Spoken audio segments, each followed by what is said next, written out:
The fight against the fires, as you say, Kathy, goes on, but there's a sense here that it's no longer the main issue, and that is some testament to success. You see behind me a vehicle checkpoint set up by the National Guard.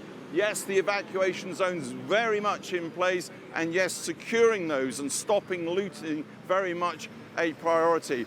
But what we've seen over the past 24 hours has been an incredible effort, almost military exercise. Fire crews from California, from New Mexico, from Utah, and even, yes, from Mexico.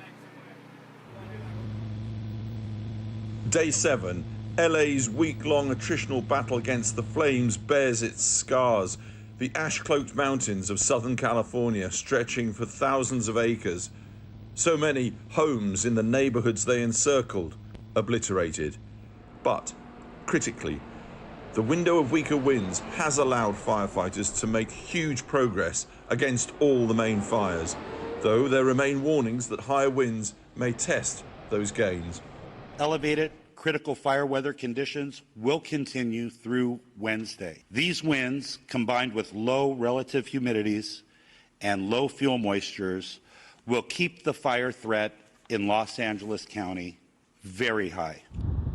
Mandeville Canyon, houses built in a deep cleft into the mountains on the very edge of Los Angeles, now a key hotspot of the Palisades fire. Most back gardens have fire crews stationed 24/7, it seems, watching the advancing flames.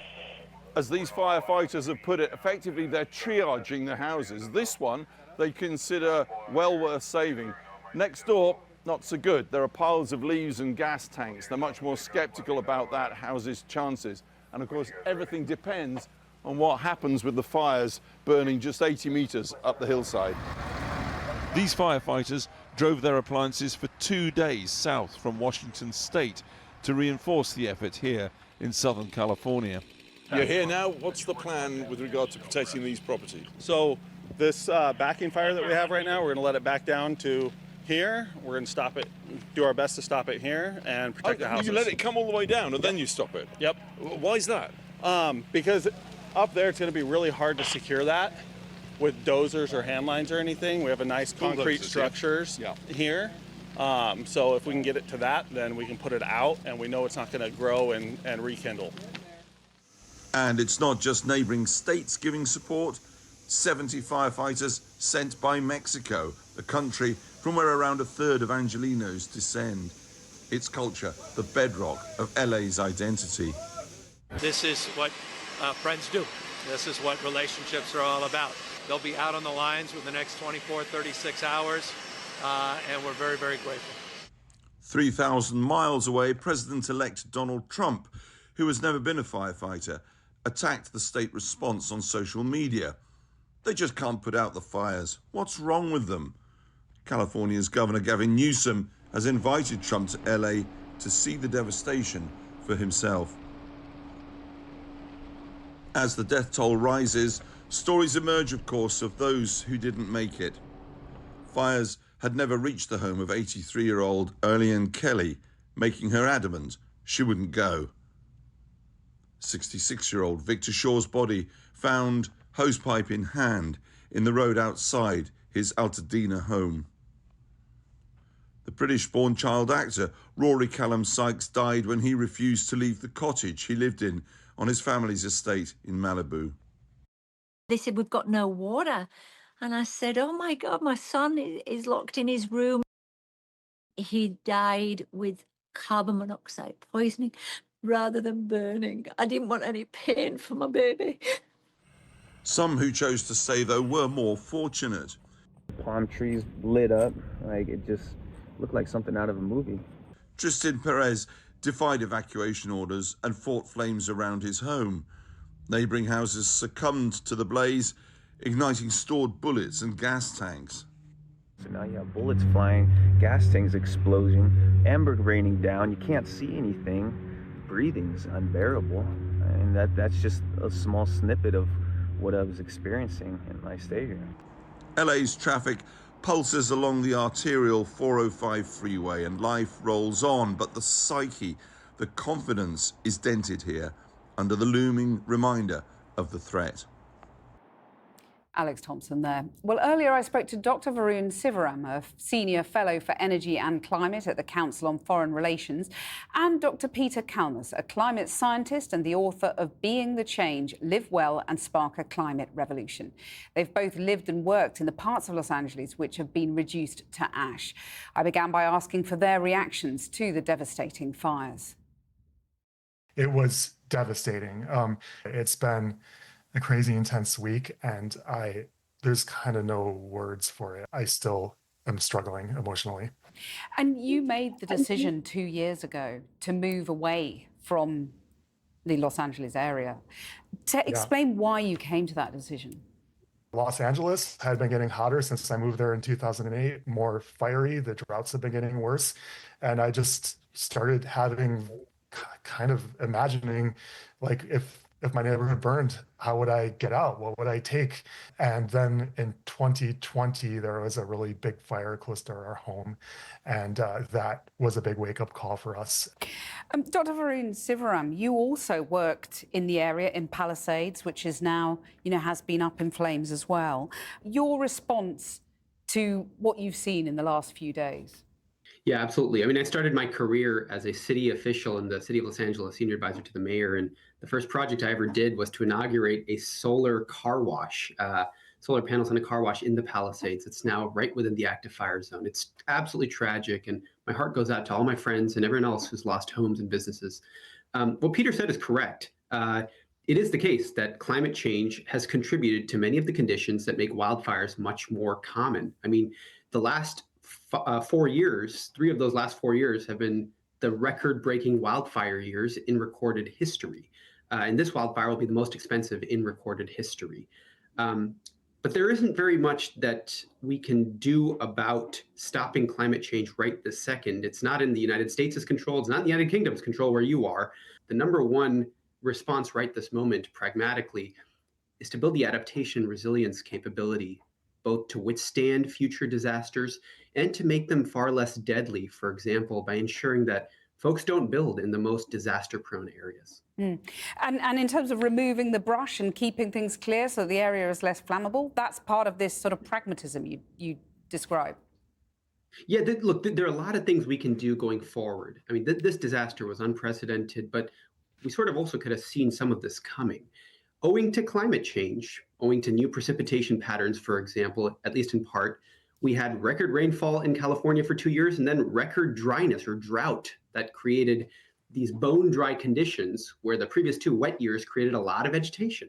And then we had these hurricane speed Santa Ana winds that contributed to these blazes that, 100-mile-plus winds that are blowing embers and spreading the fire faster than anybody could get ready for.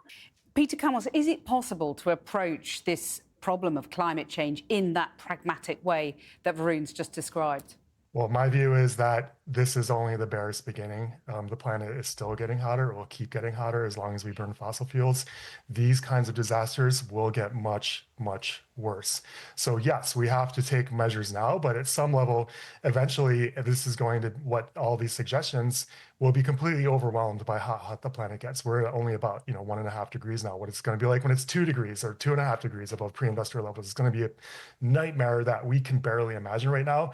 So these kinds of little adaptations, we need to do them, but it's going to be a little bit like trying to stop a huge wildfire like this with a garden hose. At some point, it's just not going to work at all. So we have to address the root cause, which is fossil fuels, as quickly as we can for our survival. We're going to have impacts that we can't even really predict right now. They're going to be synergistic, things hitting at the same time, impacts to our food system, heat waves that kill millions of people in a matter of few days. And I want to make the point that the fossil fuel industry in the 70s saw this coming with uncanny accuracy.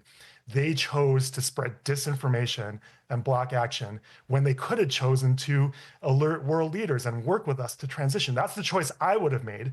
It's just the biggest moral failure, I think, in human history. Peter's right to be angry. We should all be angry, but I hate to say it, Peter, it's not going to get us very far. Going forward, here's how I look at this problem. I completely agree with Peter, by the way, that the disasters will only get worse in scope. The world is going to blow right past our climate goals. We're on track for more than 3 degrees of warming, which an expert like Peter will probably tell us is going to lead to some very scary consequences.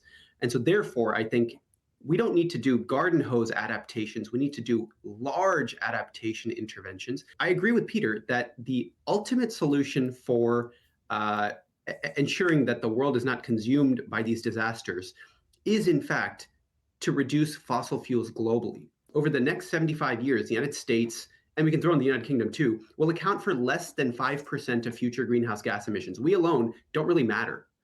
The emissions are actually falling in the developed world. They're rising in emerging economies. India, Brazil, South Africa, Indonesia, and China is by far the world's largest emitter. Unless we reduce their greenhouse gas emissions, we won't make any progress. And that's why I think this should be the #1 foreign policy priority of the United States, the United Kingdom, and every one of our allies. Right, well, let's land up then at the political row that has erupted as the fires rage. Peter, the Republicans blaming Democrat mismanagement, whether that's failure to clear the brush, the empty reservoir, the low pressure in the fire hydrants. The Democrats saying this is climate change, it's a horror, and we've got to deal with it. How do we find any political way forward here? Maybe there could have been somewhat better management. I don't think it would have made a lot of difference. I think this is a red herring. It's a distraction by the Republicans. It's political blame shifting. We have a problem on the planet. The planet is overheating.